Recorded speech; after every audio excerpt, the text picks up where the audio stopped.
recently asked just how durable is the new Flex Series random flow generator as opposed to the OG rigid model.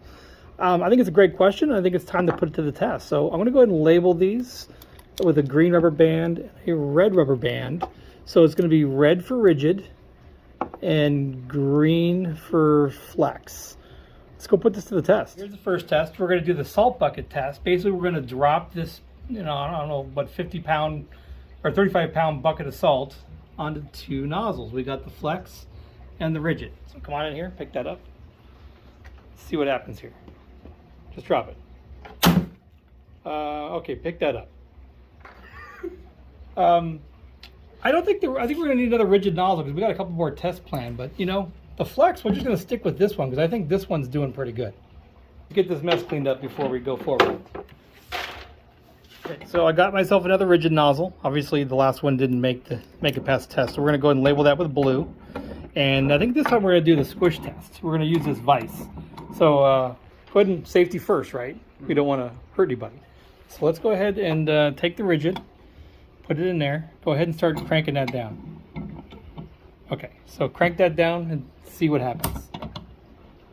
Oh, there it goes. Oh, I can hear it. Keep going. Oh, that doesn't sound good.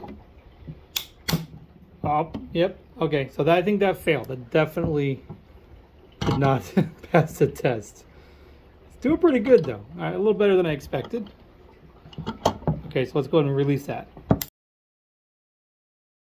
So yeah, and it cracked. It held up pretty good though. Better than I expected, but yeah, it definitely didn't survive it. That's not going to be a usable nozzle. Let's go ahead and give the flex a try now. Okay, so this is the RFG 3/4 inch flex. Let's go ahead and give that the squeeze test. Let's try that. Crank that down. There we go. Keep going. Keep going. Yeah, I think this one's going to survive. Look at this.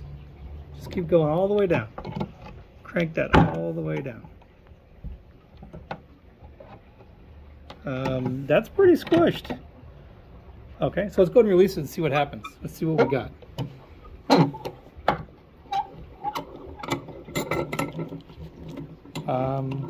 Looks perfect. I think it's ready to go. No changes at all. I mean, that thing survived the squeeze test, no problem. One more test. I'm going to go ahead and replace this cracked rigid nozzle, and we'll start with a new fresh one. So here I think is probably kind of an outrageous test, but let's see what happens. Our assistant, Bitterwater Kings, and a truck.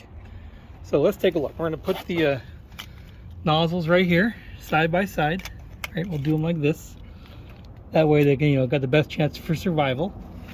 And let's see what happens. Okay, here we go.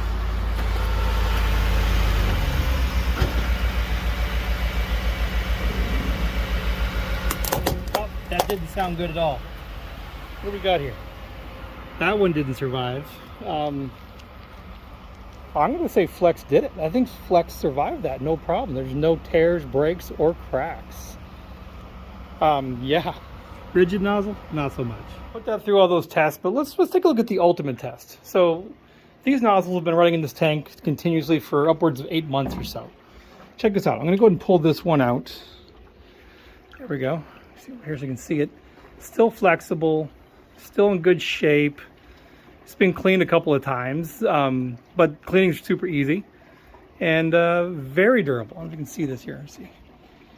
Yeah, so let's go ahead and put that back in and just let it keep doing what a random flow generator does for the tank. As you can see, it does well. Look at this tank.